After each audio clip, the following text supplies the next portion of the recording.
नमस्कार, मैं साइकोलॉजिस्ट पूनम शर्मा शांति counselling services से। आज की इस कहानी का शीर्षक है भाग्य का खेल। कहते हैं ना कि किस्मत का खेल ऐसा होता है कि बस हम हिम्मत हार जाते हैं और अपने आप को कोसने लगते हैं कि मेरे साथ ऐसा क्यों हो रहा है, क्यों मुझे कुछ नहीं मिलता, क्यों मैं इतना परेशान रहता हूँ, क्यों मेरी किस्मत मुझे बार बार ठोकरें ही देती है। तो आज की इस कहानी का जो शीर्षक है ना, ये बहुत ही उत्सुकता वाला है और आप सभी को ये स्टोरी बहुत अच्छी लगेगी। तो इसीलिए शांतिपूर्वक आपने इस स्टोरी को सुनना है और अंत में अपने विचार भी शेयर करने कि आखिर आपको इस स्टोरी से क्या प्रेरणा मिली और आपने क्या सीखा और आपके विचार कैसे हैं। क्या ये स्टोरी आपको कुछ आत्मबल का साहस करा पाई या नहीं करा पाई। तो चलिए इस स्टोरी को सुनते हैं और देखते हैं कि इसमें क्या छुपी हुई मिस्ट्री है। एक गांव में पारो नामक एक गरीब विधवा रहती थी। उसका एक पुत्र था। वह इतनी गरीब थी कि घर में 4 बर्तन भी ढंग के नहीं थे।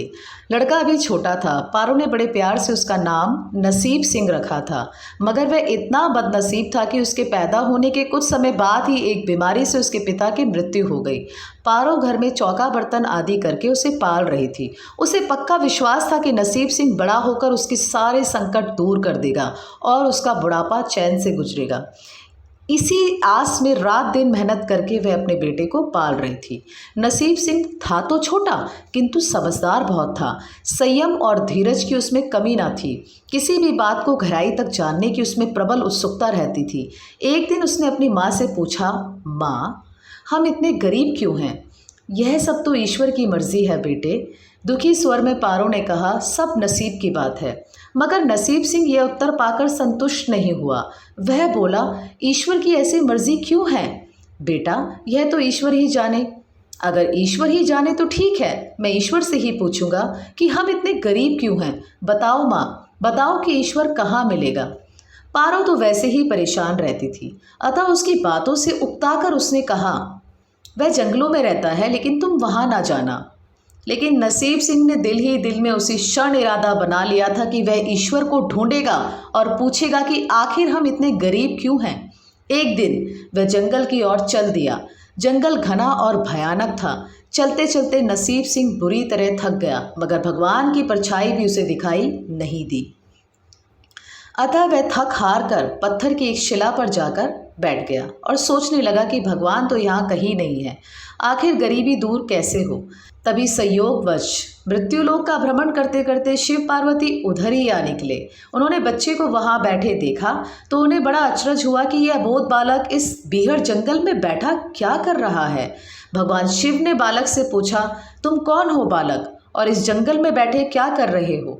मैं ईश्वर को ढूंढ रहा हूँ। ईश्वर को? पार्वती चौंकी और पूछा, मगर क्यों? ईश्वर से तुम्हें क्या काम है? मैं उनसे पूछना चाहता हूँ कि हम इतने गरीब क्यों हैं? दूसरों की तरह हम पर भी भाग्य की कृपा क्यों नहीं है? निर्भीक सिंह ने निर्भीकता से उत्तर दिया।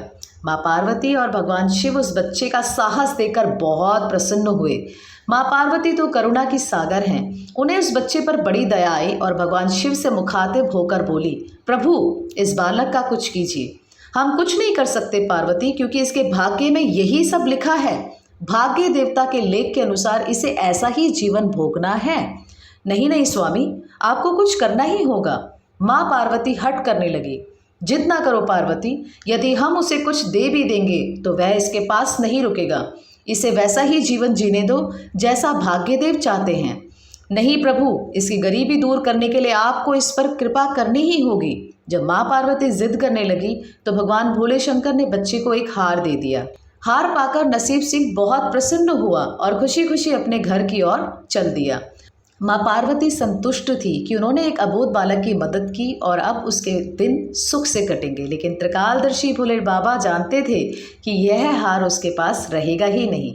चलते चलते नसीब सिंह के पेट में अचानक दर्द उठा और वह शौच के लिए इधर उधर देखने लगा। उसने भगवान शिव का दिया हार पत्थर की एक शिला पर रख दिया और झाड़ियों के पीछे चला गया। तभी एक चील कहीं से उड़ती हुई आई और उस हार को उठाकर उड़ गई। अरे मेरा हार! सब कुछ भूलकर लड़का चील के पीछे भागा, मगर कब तक चील का पीछा करता, कैसे पकड़ता उसे। एक आध बार पत्थर उठाकर उसने चील को मारने की कोशिश की, किंतु चील अधिक ऊंचाई पर थी। कुछ ही पलों में चील उसकी नज़रों से ओझल हो गई तो वह बड़ा दुखी हुआ और रोते रोते अपने घर की ओर चल दिया। घर पहुंचकर उसने माँ को सारी बात बताई, मगर पारो को उसकी बात पर बिल्कुल भी विश्वास नहीं हुआ। हाँ, उसकी बात सुनकर थोड़ी सी उदास अवश्य हो गई, लेकिन नसीब सिंह माँ की उदासीनता देखकर हतोत्साहित नहीं हुआ। उसने मन ही मन निर्णय लिया कि वह कल फिर वहीं जाएगा और भगवान शिव पार्वती को अपनी विपदा सुनाएगा। उसका विश्वास था कि भगवान शिव उस धूर्त चील को अवश्य ही दंड देंगे। भगवान शिव ने पार्वती से कहा, देखो, उसके पास कल वाला हार नहीं रहा। उसे एक चील ले उड़ी और दूसरा हार पाने व उस चील को दंड दिलवाने की इच्छा के लिए वह लड़का आज फिर आया है। पार्वती देवी ने फिर भगवान शिव से प्रार्थना की, आप चाहे चील को दंड दे या ना दे, किंतु इस लड़के की सहायता करके इसकी निर्धनता दूर करें। हम अब कुछ नहीं कर सकते देवी, यदि तुम जिद करती हो तो हम ब्रह्मा से कहते हैं, वही इस बालक की कुछ सहायता करेंगे। कहकर भगवान शिव ने ब्रह्मा जी को बुलाया और सारी बात बताकर आग्रह किया कि आप ही इसकी कुछ मदद करें। तब ब्रह्मा जी ने लड़के को हीरे की एक अंगूठी दे दी। लड़के ने अंगूठी जेब में रखी और खुशी खुशी अपने घर चल दिया। उसने सोच लिया था कि वह अब एक पल के लिए भी अंगूठी को अपने से अलग नहीं करेगा। चलते चलते अचानक उसे प्यास लगी। वह सरोवर के किनारे पहुंचा और जैसे ही वह चुल्लू भरकर पानी पीने के लिए झुका, वैसे ही उसकी जेब से अंगूठी निकलकर पानी में जा गिरी और इससे पहले कि वह उठाता एक मछली उसे निगल गई। नसीब सिंह फिर रोते रोते घर आया और माँ को सारी बात बताई। बेटा, जब तक भाग्य में नहीं है तब तक कोई भी चीज़ नहीं रुकेगी, माँ ने उसे दिलासा देते हुए कहा। जब भाग्य में देवता खुश होंगे तो मिट्टी भी सोना बन जाएगी, मगर इस प्रकार किसी के देने से हमारी गरीबी दूर नहीं होगी। उसे समझाकर माँ अपने काम में लग गई, मगर नसीब सिंह भी हार मानने वाला नहीं था। उसने मन ही मन सोच लिया था कि वह कल फिर जाएगा। तीसरे दिन वह फिर जा पहुंचा। शिव और पार्वती उसका यह साहस देखकर बहुत खुश हुए। शिव जी ने इस बार ब्रह्मा जी के पास जाकर बात की कि वह लड़का तो बड़ा साहसी है, इसका कुछ उद्धार किया जाना चाहिए। तब ब्रह्मा जी ने सलाह दी कि हमें भगवान श्री हरि के पास जाना चाहिए, वही इसका कोई हल बताएंगे। अतः वह श्री हरि के पास जा पहुंची। पूरी बात सुनकर भगवान विष्णु ने नसीब सिंह को कुछ हीरे दिए। हीरे पाकर वह बहुत खुश हुआ और इस बार बिना कहीं रुके उसने सीधे अपने घर जाने का निश्चय किया, क्योंकि 2 बार उसकी चीज़ें खो चुकी थी। जब वह घर पहुंचा, माँ घर पर नहीं थी, अतः नसीब सिंह ने हीरे एक लोटे में रखकर कोने में छिपा दिए और माँ को ढूंढने निकल पड़ा। वह मन ही मन सोचने लगा कि अब माँ को किसी के घर काम करने की क्या आवश्यकता है, अब तो वह भी अमीर बन गए हैं। उधर पीछे से चोर उसके घर में घुसे और जो भी सामान हाथ लगा लेकर भाग निकले। उस सामान में लोटा भी था जिसमें हीरे रखे थे। जब वह माँ के साथ वापस आया तो देखा कि हीरे गायब थे। इतना ही नहीं, घर का दूसरा सामान भी गायब था। अब तो उसकी माँ को बहुत गुस्सा आया। वह बोली, क्यों मुझे नई नई कहानियाँ सुनाकर पागल बनाता जा रहा है।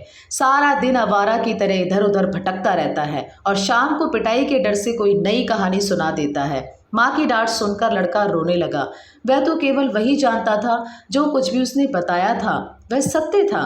डांट खाकर लड़के की हिम्मत और बढ़ गई और अगले दिन वह फिर उसी स्थान पर जा पहुंचा। भगवान भोले शंकर सोचने लगे कि इस पर इतनी मुसीबतें पड़ी लेकिन इसने हिम्मत नहीं हारी। इससे वह बहुत प्रसन्न हुए और भाग्य देवी के पास जाकर बोले, यह लड़का बहुत ही साहसी, हिम्मती और धीरज वाला है। ऐसा व्यक्ति अभागा नहीं हो सकता, इसे कुछ दे दो। आज्ञा पाकर भाग्य की देवी ने नसीब सिंह को सोने का एक सिक्का दिया। सिक्का लेकर नसीब सिंह खुशी खुशी अपने घर को चल दिया। जब उसने घर जाकर वह सिक्का अपनी माँ को दिया तो उसकी माँ बहुत खुश हुई।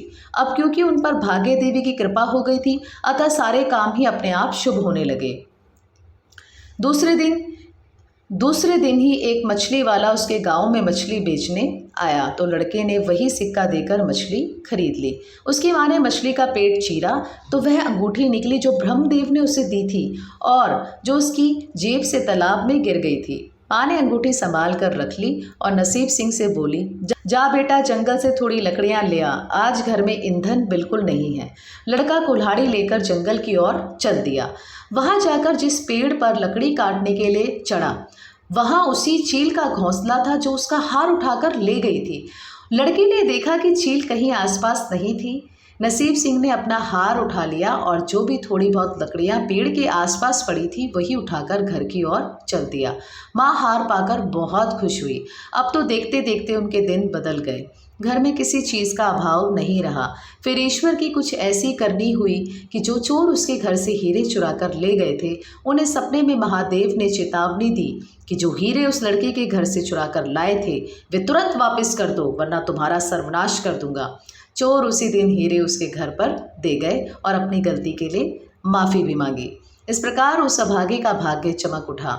अब उसके घर में किसी चीज़ की कमी ना थी और गरीबी सदा के लिए समाप्त हो गई।